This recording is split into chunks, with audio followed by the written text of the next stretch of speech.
Buenos días, mi grupo está conformado por Carol Lenis, Natalie Villegas, Laura Rodríguez, Nicolás Gil, Luisa Flores y mi persona, Vanessa Castro. En esta ocasión hablaremos acerca del síndrome de malabsorción. Para poder entender cómo se da este síndrome, voy a explicar brevemente qué es la digestión. La digestión es un proceso por el cual los alimentos ingeridos son transformados en nutrientes que el cuerpo puede asimilar, para que así puedan ser absorbidos por el intestino delgado con ayuda de algunas células especializadas encontradas ahí. La digestión cuenta con una serie de fases, entre ellas podemos encontrar que en primer lugar la fase luminal, que es cuando las secreciones biliares y pancreáticas van a hidrolizar las macromoléculas que entran al cuerpo. En segundo lugar se encuentra en la fase mucosa, que es cuando termina la hidrólisis y los nutrientes son captados por el enterocito para ser preparados para su transporte. La última fase es la transportadora, que es cuando los nutrientes serán incorporados al sistema linfático y sanguíneo. ¿Pero qué tiene que ver todo esto con el síndrome? Cuando una de las fases se ve de cierta manera alterado, esto puede producir la malabsorción. Entonces, la malabsorción es la incapacidad del cuerpo para absorber algunos nutrientes como carbohidratos, proteínas, grasas, vitaminas y minerales que provienen de los alimentos. Como ya se mencionó anteriormente, se presenta debido a algunas alteraciones infecciosas o por trastornos que afectan el tracto intestinal debido a la disminución de enzimas producidas por el páncreas, ocasionando síntomas como diarrea, desnutrición, pérdida de peso y anemia. No hay estudios que corroboren la frecuencia de esta enfermedad. Sin embargo, este trastorno suele producirse a cualquier edad, pero afecta mayormente a adultos mayores debido al envejecimiento, la pluripatología y la polimedicación que suelen mantener. ¿Qué sucede a nivel celular, genético y de proteínas? Las células requieren de un abastecimiento de nutrientes para realizar sus funciones vitales y mantener su estructura. Algunas zonas donde son absorbidos estos nutrientes son 1. En el duodeno proximal, es decir, la primera porción del duodeno donde se encuentran los monosacáridos. En esta zona es donde también llega la bilis y los jugos pancreáticos. 2. En el duodeno distal, donde se absorben los disacáridos y las vitaminas que son solubles en grasas, hierro y el calcio. 3. En el yeyuno, donde se absorben proteínas, hidratos de carbono y monosacáridos como la glucosa y vitaminas solubles en agua. 4. El ilion, donde se absorben grasas y, por último, en el ilion terminal, donde se absorben sales bilares y las cobalaminas, es decir, otro tipo de vitaminas. Los macronutrientes suministran los principales materiales de construcción para el crecimiento celular. Los micronutrientes, por su parte, ayudan a los macronutrientes a construir y mantener el organismo. Sin el aporte de estos nutrientes, el organismo no podría realizar los procesos de construcción, reparación, mantenimiento y renovación del organismo, al igual que la regulación de diversas reacciones químicas producidas en él. Se desconoce realmente si el síndrome de malabsorción se puede dar por genética. Sin embargo, debido a que este se puede desarrollar a causa de algunas enfermedades, es muy probable que la persona herede una enfermedad de base, como lo es la fibrosis quística, la celiaquía o la enfermedad de Crohn, y debido a estas pueda desarrollar el síndrome. A nivel de proteínas y vías moleculares, estas inician su digestión por la acción del ácido y la pectina gástrica. Posteriormente por las enzimas pancreáticas tripsina, quimiotripsina y carboxipeptidasas. Las proteínas se descomponen en oligopéptidos, dipéptidos y aminoácidos. Luego en el borde del cepillo se completa la hidrólisis y finalmente por la enterocinasa intestinal que activa el tripsógeno y el resto de enzimas proteolíticas pancreáticas para culminar el proceso. La malabsorción a nivel de proteínas puede producirse por la hidrólisis defectuosa debido a la insuficiencia pancreática exocrina o por alteraciones estructurales de la mucosa intestinal. Además hay un número importante de alteraciones congénitas de transportadores intestinales de aminoácidos concretos, que resultan en enfermedades específicas como las que ya mencionamos anteriormente.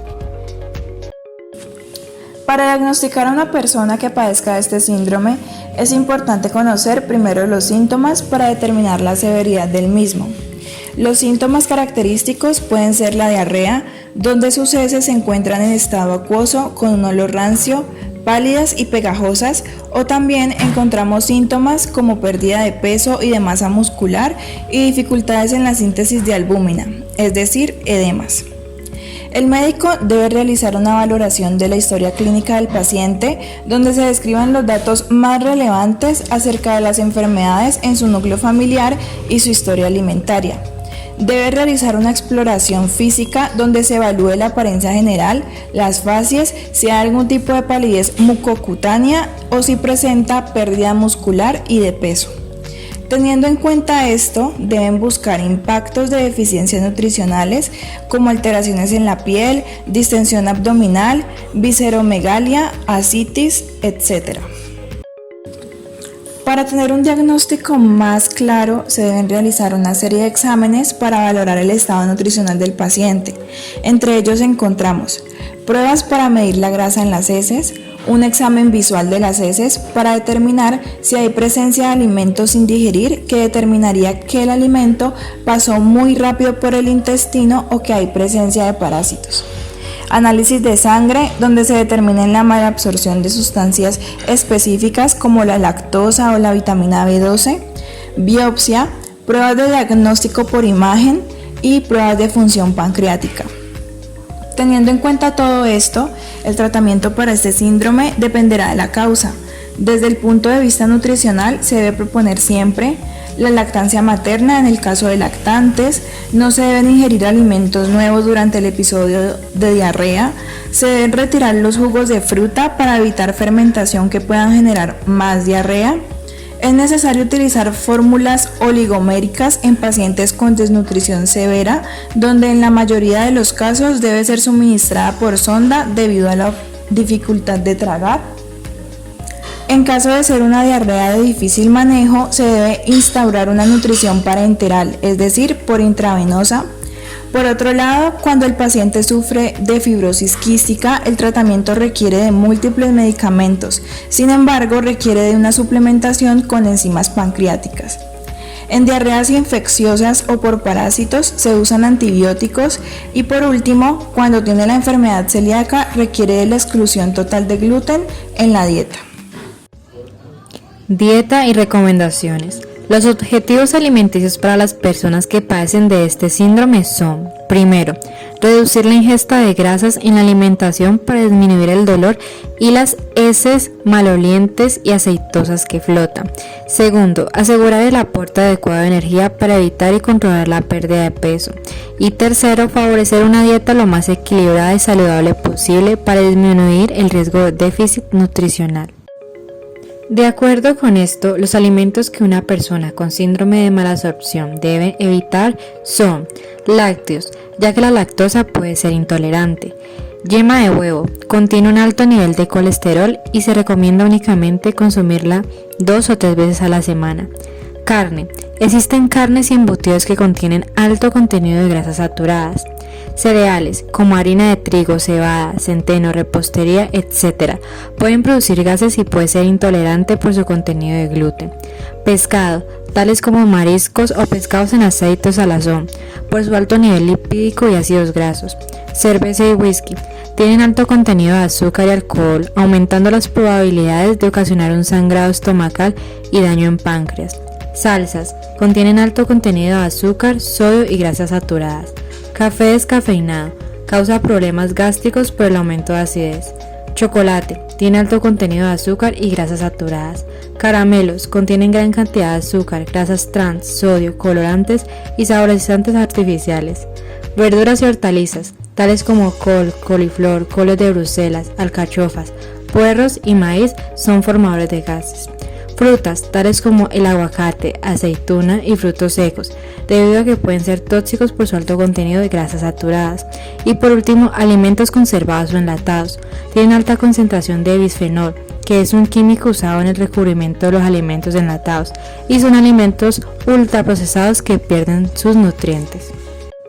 Por este motivo, la dieta de estos pacientes debe ser abundante en nutrientes, con el fin de reponer las pérdidas y evitar más complicaciones, siguiendo recomendaciones también importantes como Primero, corrección de la causa subyacente para minimizar los síntomas derivados de la malabsorción y reducir al máximo la afectación intestinal. Segundo, reponer los nutrientes que faltan. Puede suponer la toma de enzimas pancreáticos por vía oral, de suplementos de minerales y vitaminas A, D, E, K, vitamina B12 y folato. Tercero, ingerir alimentos ricos en nutrientes. En algunas personas puede recomendarse una dieta baja en grasas y rica en proteínas. En otros casos, las modificaciones dietéticas son significativas, por ejemplo, suprimir el gluten de la dieta.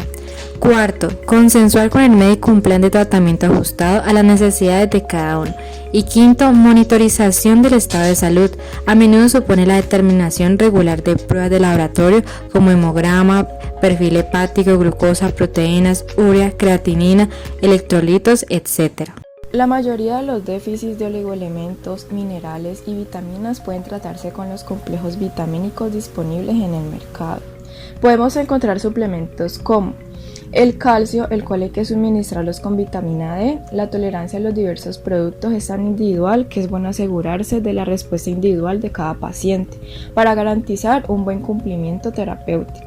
El hierro, donde una dosis única de sulfato ferroso después de la comida principal suele ser suficiente y es tan bien tolerada como cualquier preparado, con lo que se consigue una mejor adherencia al tratamiento. Además, en caso de necesidad de efecto rápido por la situación clínica o intolerancia al hierro oral, el hierro intravenoso es una alternativa excelente. La vitamina B12, que puede administrarse por vía oral siempre que el producto escogido contenga al menos 500 microgramos o 0.5 miligramos. Muchos polivitamínicos contienen cantidades mínimas que no son eficaces en las entidades que causan malabsorción de vitamina B12, como la enfermedad del Crohn o el sobrecrecimiento bacteriano. Y por último, el ácido fólico, que es muy a menudo deficitario de los cuadros malabsortivos. Y a corto plazo hay que suministrarlo específicamente, aunque a medio y largo plazo. Recomendaciones dietéticas pueden resultar muy útiles. Para controlar la enfermedad se debe corregir aquellos factores evitables responsables de la malabsorción, realizar una dieta equilibrada evitando el consumo de tóxicos, fármacos o antibióticos que pueden modificar la flora intestinal o provocar daño de la mucosa intestinal, realizar controles médicos habituales y seguir las indicaciones de su médico habitual en aquellos pacientes que presentan enfermedad del aparato digestivo. Algunos factores que aumentan el riesgo de la malabsorción son los siguientes: insuficiencia pancreática exocrina, atrofia de las vellosidades intestinal, defectos de la hidrólisis específica de los nutrientes o alteración en el transporte de esos nutrientes, historial familiar de trastornos que afectan a los intestinos como enfermedad celíaca o fibrosis quística, también el uso de laxantes, uso excesivo de antibióticos y cirugía intestinal como el consumo excesivo de alcohol. Para resumir, entonces, la malabsorción es la incapacidad del cuerpo para absorber algunos nutrientes y que puede dar como diversas alteraciones o enfermedades, que puede afectar a las células del organismo y que es importante conocer los síntomas antes de poder diagnosticar correctamente.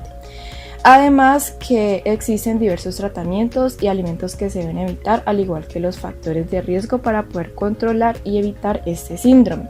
Espero que les haya gustado. Muchas gracias.